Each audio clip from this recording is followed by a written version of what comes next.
Olá, boa noite.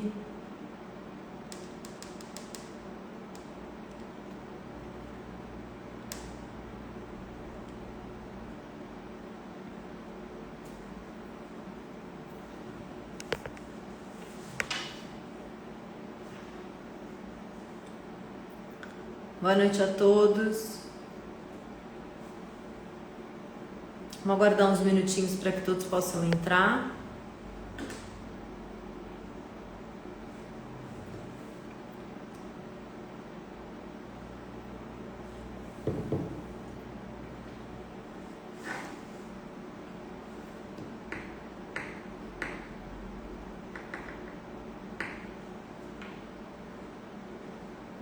Hoje a gente vai falar um pouquinho sobre jornada de trabalho, da Convenção Coletiva do Sintoresp. Dividimos aí em 3 lives. A primeira live a gente falou sobre os pisos e remunerações. A segunda live, que é hoje, a gente vai falar um pouquinho sobre a jornada de trabalho dessa categoria. E na terceira live, que é semana que vem, a gente vai falar sobre as demais condições, né, de trabalho previstas na Convenção Coletiva assinada entre o Sintoresp e Sindgesbar 2019 e 2021. Então, vou esperar só mais alguns minutinhos. Aproveitando, quem não segue a gente no Instagram, segue, passa a seguir. E também no YouTube, tem um canal meu lá no YouTube com todas as aulas, principalmente de temas relacionados a bares e restaurantes, com base nessa convenção coletiva. Para quem não me conhece, eu sou Juliana Duarte, sou advogada especialista em bares e restaurantes, atuo há mais de 15 anos nesse setor, não só no contencioso, representando empresas no judiciário, mas também no consultivo e em negociações coletivas perante os sindicatos. O objetivo dessas lives é esclarecer um pouco sobre essas convenções coletivas. Nós também vamos ter algumas aulas, algumas lives sobre a convenção coletiva de fast food, dentre outros. Hoje eu vou mudar um pouquinho a dinâmica aqui, eu tô me adaptando a essa questão toda do Instagram, dessas lives, e hoje eu queria mostrar o quadro que eu falei na aula passada, na live passada, sobre o resumo. Então, quem não recebeu o resumo dessa convenção coletiva, manda uma mensagem pra gente com o e-mail, que a gente encaminha esse resumo da convenção coletiva. E nesse resumo fica muito mais fácil de ter conhecimento de todas as diferenças e quais são as condições que se aplicam a esses contratos de trabalho. Então eu vou mostrar, né, durante a live eu vou mostrar a tela do meu computador. Aqui no Instagram a gente não consegue espelhar, não consegue nem ver a foto e nem espelhar. Então hoje eu achei essa fórmula incrível, que vai ser mais ou menos assim. Então, eu vou apresentar aqui esse resumo. Hoje a gente vai falar então um pouquinho sobre a Convenção Coletiva de Trabalho 2019 e 2021, tá? A gente falou na aula passada, na live passada, sobre os pisos, sobre essas condições. E hoje a gente vai falar um pouquinho sobre a questão da jornada. Então vejam que aqui está dividido entre as empresas enquadradas no piso normal, piso 2, piso 1 e as empresas enquadradas nos regramentos diferenciados. Essa é a forma com que a gente pode fazer isso aqui no Instagram. E vai ficar muito mais claro tudo que eu falar para vocês, e vocês vão que fica super didático também. Então eu vou começar essa live dizendo que toda categoria tem suas peculiaridades e bares e restaurantes têm peculiaridades por conta da atividade. Então é certo que cada categoria, por exemplo, motoristas de ônibus, de caminhão, tem modelos de jornada de trabalho diferentes de bares e restaurantes, que é diferente de aeroviário, que é diferente de outras categorias. A gente tem uma peculiaridade, né, que é o trabalho ininterrupto. Essa é uma atividade que trabalha finais de semana, feriados. Então, como que a gente distribui aquelas 44 horas previstas lá na Constituição Federal para uma categoria que demanda tantos dias de carga de trabalho? De acordo com a Constituição Federal, então, os empregados podem trabalhar no limite de 8 horas diárias, 44 semanais e 220 mensais.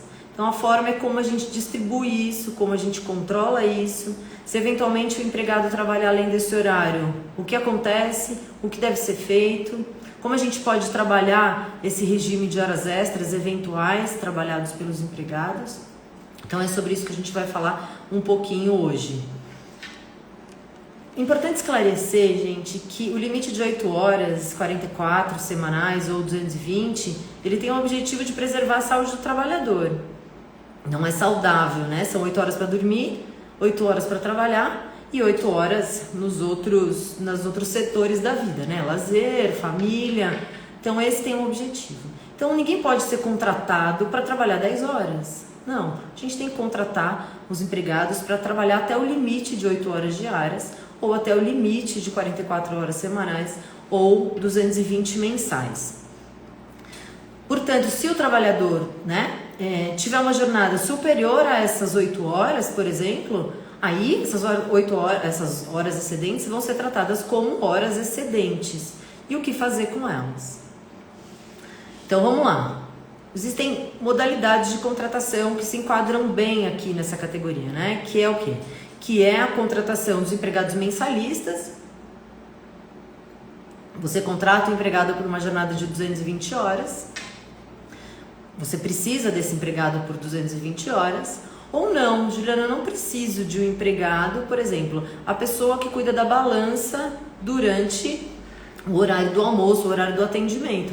Você não precisa desse funcionário, por exemplo, da recepcionista, de algumas espécies de funcionários por 8 horas diárias.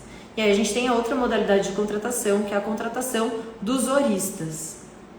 Então a empresa contrata o empregado para um determinado número de horas e ele paga por essas horas.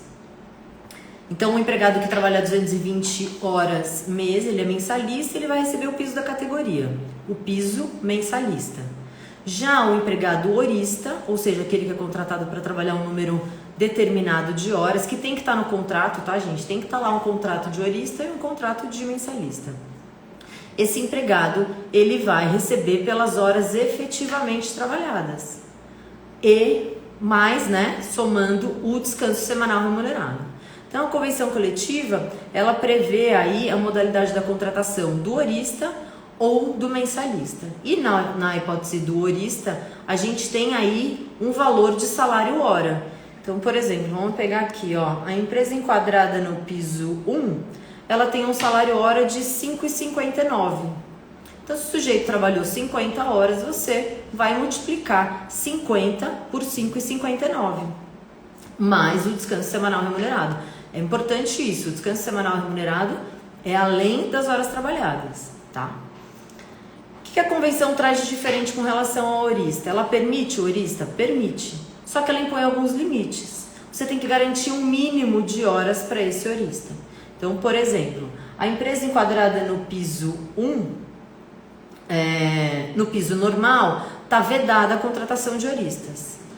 Se ela está enquadrada no piso 1 ou no piso 2, ela tem que garantir um mínimo de 150 horas. Então, se o empregado trabalhou naquele mês 100 horas, você vai pagar o limite. Você vai pagar pelo menos 150 horas, mais o descanso semanal remunerado. Isso também acontece no regramento diferenciado. Só que no regramento diferenciado é permitida a contratação de horista com um limite menor de horas, ou seja, um limite de 100 a 140 horas. Então, é muito importante ver a distinção desses trabalhadores e na hora da contratação fazer o contrato correto, ou mensalista ou horista. Vira e mexe eu vejo documentos de empregados que trabalham 220 horas, mas que são tratados como horistas. Isso não faz muito sentido, tá? Então eu peço aí que vocês observem a modalidade da contratação. Além disso, gente, a gente tem uma coisa, um fator bem importante que é a determinação legal de controle dessa jornada. O empregador, ele tem o dever de controlar essa jornada através, né, de anotações de controle de ponto. Então, a legislação, até alterada pela recente reforma, ela diz que se a empresa tem mais de 20 empregados, antigamente eram 10, ela tem o dever, ela tem a obrigação de ter um controle de jornada. Então, o sujeito, o empregado, o colaborador vai anotar quando ele entra, ele vai anotar quando ele sai para fazer o intervalo, para a refeição, ele vai anotar no retorno do intervalo e ele também vai anotar a saída. Diante de muitas fraudes, algumas portarias do Ministério do Trabalho regulamentaram como devem ser esses controles. Então, existem regras para que esse controle de jornada não permita a fraude. Por que é importante o empregado, o empresário ter esse controle de jornadas? Porque numa futura reclamação trabalhista, numa futura fiscalização, ele pode demonstrar: olha, meu empregado trabalhou direitinho, entrava tal hora, tinha um intervalo tal hora, principalmente para fins de defesa na esfera processual, judicial ou administrativa. E aí, outra coisa que a gente vai falar um pouquinho hoje, eu tô aqui, gente, sempre olhando meu computador para ver esse resuminho, eu vou mostrar para vocês. É importante que o empregador, se ele quiser, por exemplo, se utilizar de banco de horas, como é que o empregador vai utilizar de banco de horas se ele não tem um controle de jornada? Então, vamos imaginar que eu tenho 10 empregados e eu quero praticar banco de horas. O que é banco de horas? Né? Aquela compensação das horas que o empregado trabalhou a mais em descanso. Como que eu faço isso se eu não tenho controle de jornada? Então, em que pese não seja obrigatório para as empresas que têm menos de 20 empregados, quando você vai utilizar alguma das modalidades que eu vou falar aqui, banco de horas, acordo de compensação, etc., é importante que você saiba, como é que eu vou compensar as horas que a Juliana trabalhou a mais se eu não tenho um controle para anotar quantas horas a Juliana trabalhou a mais? Então, os principais, os pontos primordiais quando a gente fala de jornada é fazer a contratação correta, mensalista ou horista, seja qual for a modalidade, observar a necessidade de controle dessa jornada. Esse empregado não pode ter uma jornada habitual que ultrapasse esse número de horas, principalmente no limite de 10 horas diárias. Então, por exemplo, o empregado foi contratado para trabalhar 8 horas, que é o limite legal, e ele pode trabalhar quantas horas a mais por dia? 2, 10 horas. O que passar de 10 horas é o quê? É infração à legislação. Portanto, não pode, sob pena de ser autuado pelos órgãos aí fiscalizadores, porque o objetivo é preservar a saúde e segurança do cidadão. Da mesma forma, a necessidade de concessão de folgas até o 7º dia, dos intervalos intra-jornada e entre as jornadas. Então, todas essas normas são de segurança e de saúde para o trabalhador. E, claro, a convenção coletiva ela traz algumas hipóteses em que a empresa pode, ao invés de pagar essas horas extras, se utilizar de outros mecanismos, como, por exemplo, o banco de horas, tá? Então, eu ressalto aí que em algumas modalidades, caso a empresa queira se utilizar, é bom que ela tenha sim o controle de ponto, ainda que ela não seja obrigada a tanto, como por exemplo, por ter menos de 20 horas. Então, eu vou aqui mudar para minha tela para vocês conseguirem acompanhar aqui um pouco. Vamos lá. Então, o que a gente tem com relação à jornada, né? Tá todo mundo conseguindo ler?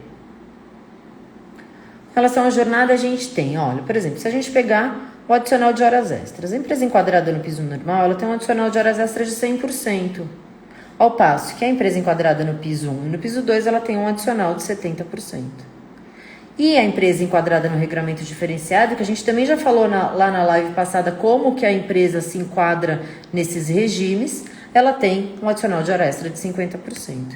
Por que essa diferença, Juliana? Essa diferença é porque essa empresa oferece contrapartidas para os seus empregados. Mesma forma, gente, isso acontece com o adicional noturno. O adicional noturno para o piso normal, no percentual de 50%, piso 1 e piso 2, 35%, e diferenciado 20%, tá? No piso normal, segue a regra da folga semanal, né? Normal. Já no piso 1, no piso 2 e no diferenciado, você admite a contratação de horistas, tá? E também aí, obviamente, tem o descanso semanal. Qual é a diferença, né, lá do regramento diferenciado? O que a gente pode falar do regramento diferenciado?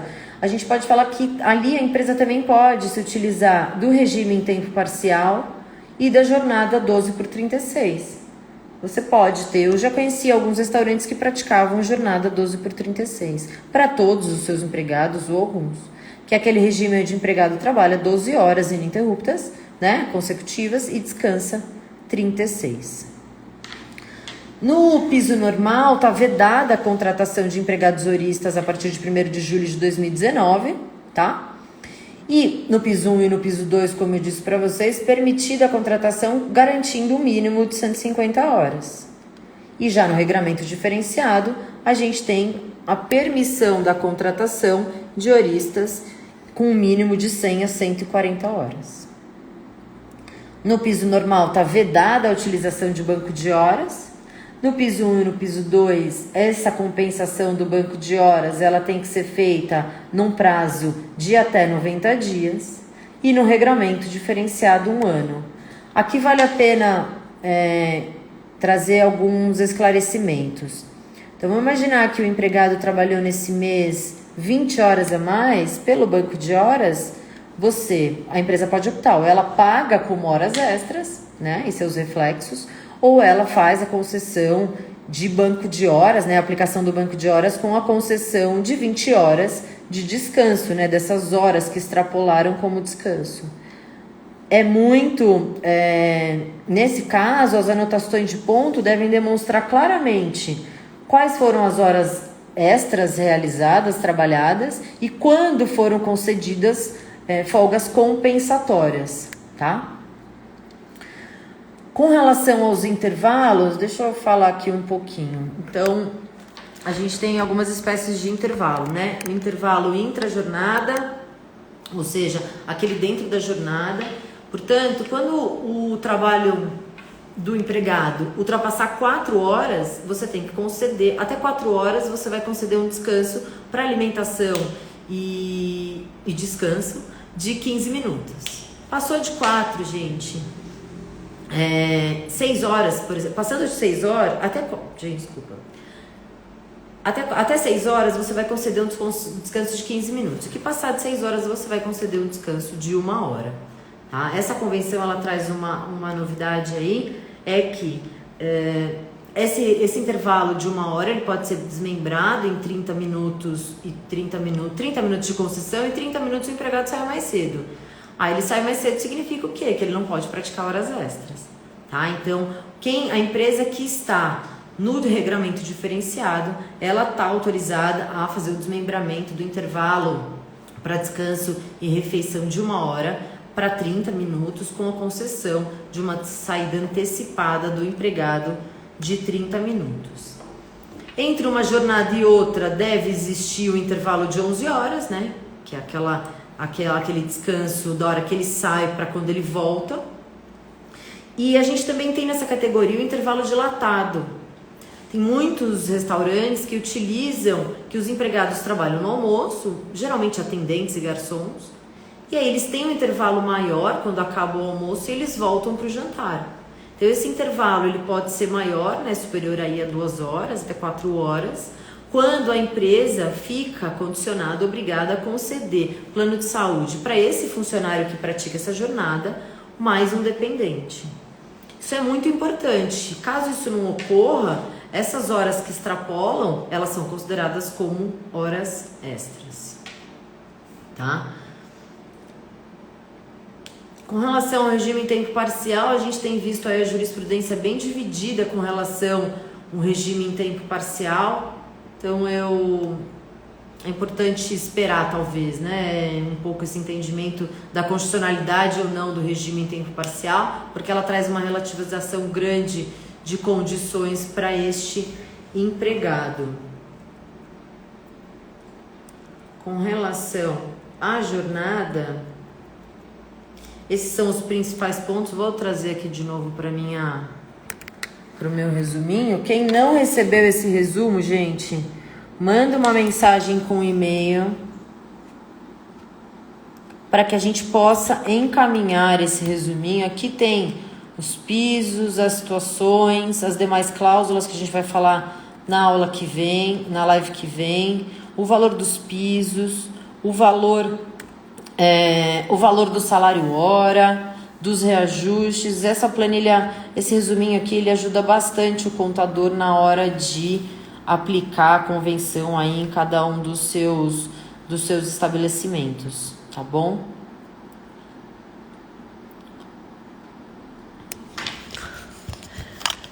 Eu acho que essas eram as principais informações a respeito dessa convenção coletiva.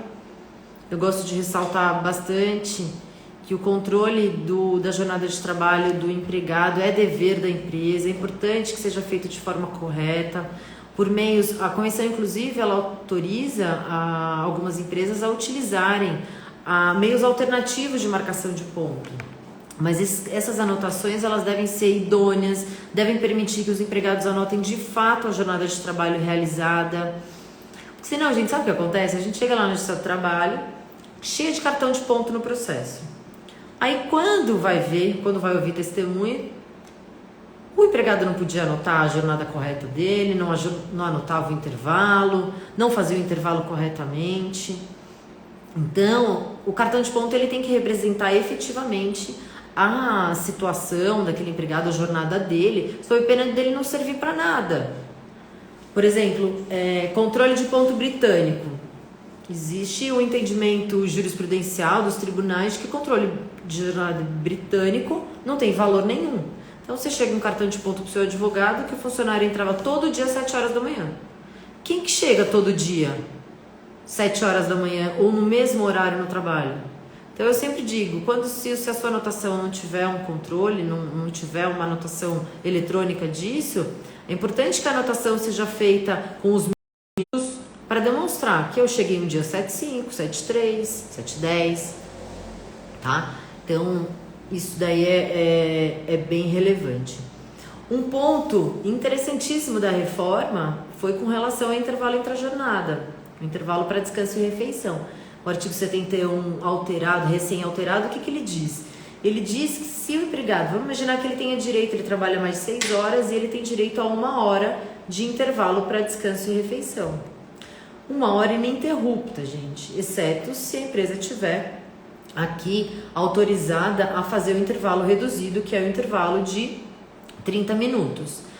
Então, antigamente, se o empregado fizesse 50 minutos só de intervalo e não completasse 1 hora, a empresa era condenada a pagar 1 hora, o que era de fato um absurdo. Hoje não, hoje ela é obrigada a pagar o tempo que não foi gozado e ainda de forma indenizatória, o que me parece mais justo e economicamente correto. Porque se o funcionário gozou de 50 minutos, não fazia o menor sentido a empresa ser condenada à concessão de 1 hora de intervalo como hora extra, com as repercussões todas aí que a gente já conhece. Cada vez mais é difícil a gente ver as empresas utilizarem o intervalo dilatado, ou seja, aquele superior a 2 horas para os empregados que fazem 2 pegadas, mas essa convenção coletiva aí reconhecendo as peculiaridades, ela traz essa opção e essa autorização. É isso, gente. Eu costumo dizer que a modalidade da contratação do horista muitas vezes resolve a situação da empresa. E a empresa nem sabe disso. Olha, eu queria contratar um empregado para trabalhar 4 horas por dia. Eu não preciso dele 8 horas. Essa convenção traz essa opção. Então você contrata, você vai pagar a quantidade de horas que o funcionário trabalhar efetivamente. Você não vai precisar pagar o piso inteiro, você vai pagar o piso hora. Portanto, quando forem contratar, busquem informações a respeito. Não só essa convenção, mas outras convenções coletivas trazem também a opção de contratação de horista, a legislação mesmo traz. E pode resolver muita coisa. Eu não vou registrar esse empregado. Eu digo, mas por que não vai registrar? Registra como horista. Aí as pessoas sempre dizem, mas pode? Pode, gente. Principalmente naquelas situações, naquelas questões, recepcionista, quem cuida da balança, de que não precisa de fato aquele trabalhador por 8 horas diárias. A observância da forma de contratação, ela é determinante para a gente saber como esse empregado vai ser tratado aí ao longo do seu contrato de trabalho. Porque se ele foi contratado para trabalhar em jornada noturna, ele não pode amanhã, do dia para a noite, você alterar ele para o dia. Então todas essas alterações contratuais de jornada, de horário, de mensalista ou horista, são determinantes para a forma como você vai tratar e abordar esse contrato de trabalho pelo tempo aí que ele perdurar. Uma pergunta que me fazem muito é: Juliana, eu posso transformar um trabalhador mensalista em horista? Não, gente, não pode, porque nessa situação você vai ter uma redução aí de remuneração, claro, né? Você contratou o sujeito para trabalhar 220 horas com o piso integral e de repente resolve transformar ele em um horista com 100 horas. Não, isso não é possível, tá? Talvez com assistência da entidade sindical, mas não vejo aí essa possibilidade, essas alterações contratuais tão drásticas. Agora, eu posso transformar um horista num mensalista? Pode, se ele concordar. Lembrem-se que a interpretação no direito do trabalho, ele é sempre feito no caso de dúvida, né? No caso da interpretação, ela deve ser feita a favor aí, em prol do operário. Eu acho que esses são os principais pontos dessa Convenção Coletiva 2019-2021. Ela, de alguma maneira, tenta prever as hipóteses mais utilizadas por esse setor, que é tão peculiar, como eu disse, intervalo dilatado, intervalo reduzido.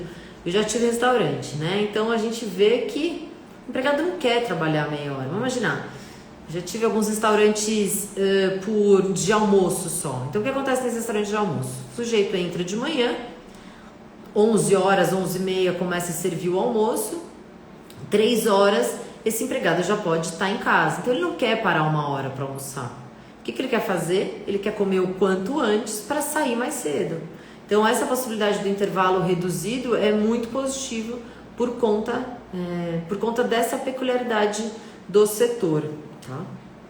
Outra coisa que essa convenção coletiva traz é a possibilidade, né, a concessão de domingos e feriados, que na hipótese de não ser possível a concessão, mesmo porque a categoria de bares e restaurantes, hotéis, dentre outras, elas estão autorizadas a ter trabalho contínuo. O que significa trabalho contínuo, Juliana? Significa que eu estou autorizada a trabalhar sábados e domingos, por conta da peculiaridade do setor, né? Restaurante, hotel, bares, não tem feriado, o dono do restaurante não tem feriado, não tem final de semana.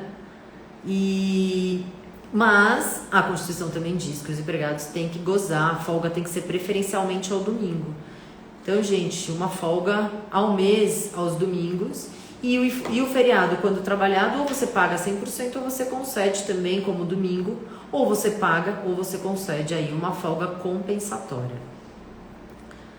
Esses são os pontos relevantes, principais pontos com relação à jornada de trabalho dessa categoria.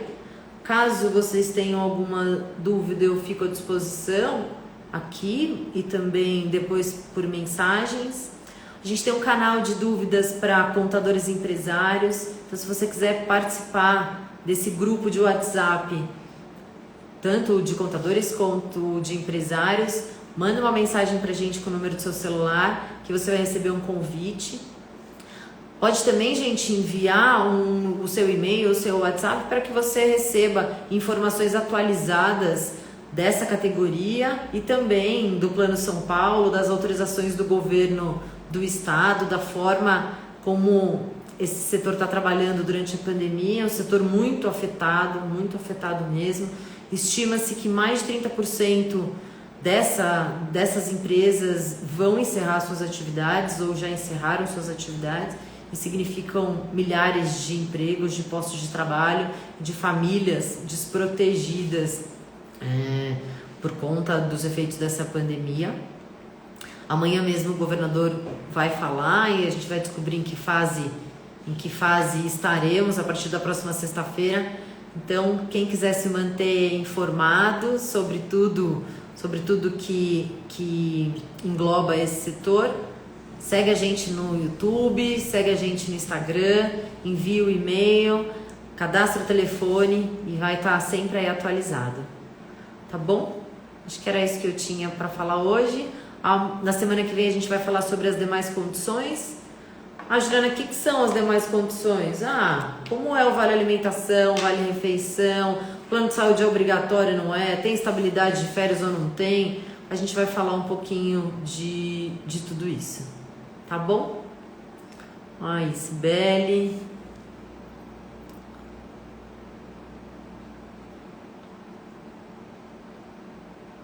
Então é isso, gente. Um beijo e até semana que vem.